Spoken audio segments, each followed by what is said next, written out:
Hey, my name is Liz. I'm one of the master injectors here at Juvly Aesthetics. And today we're talking about Botox and Dysport and what the difference is between the two of them. So Botox and Dysport are both neurotoxins that we use to relax selected muscles that we place it into, and thereby allow the skin lying on top of it to relax and smooth out wrinkles that we might be seeing. So the most common areas that we treat with Botox or Dysport tend to be the glabella, which some people call the 11s between the brows, the upper forehead where we get the horizontal creases, and then crow's feet around the eyes. So one question that we get asked all the time is which one is better, Botox or Dysport? So both of them are FDA approved to relax these areas and help smooth out the wrinkles. So Botox was introduced first, and that's why it's the most popular and the most widely known. But to compare the two, a lot of times we'll make the analogy that it's like Coke and Pepsi, two brand names of essentially the same thing.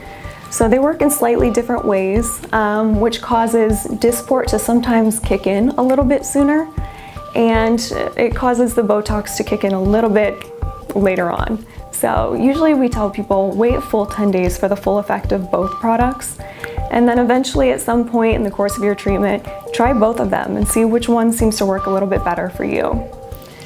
So cost-wise, they end up being about the same area for area. And that's because with Botox and Dysport, they're measured differently. Dysport is cut up into slightly smaller molecules, and so their units are a little bit less than Botox units. So at our office, the conversion rate is about 1 unit of Botox to 3 units of Dysport.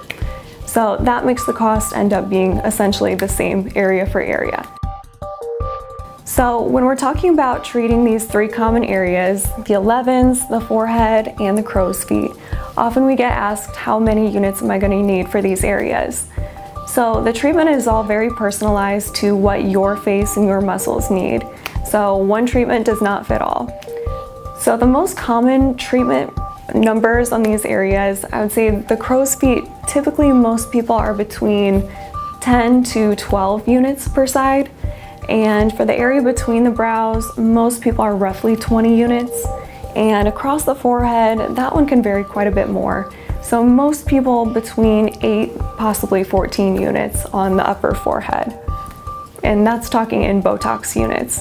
So remember, the conversion factor is 3 units of Dysport for every 1 unit of Botox when we're talking about those areas. So if you'd like to know what the best treatment is for your face and for your individual skin needs, book a free consultation online or by phone. Thank you for watching.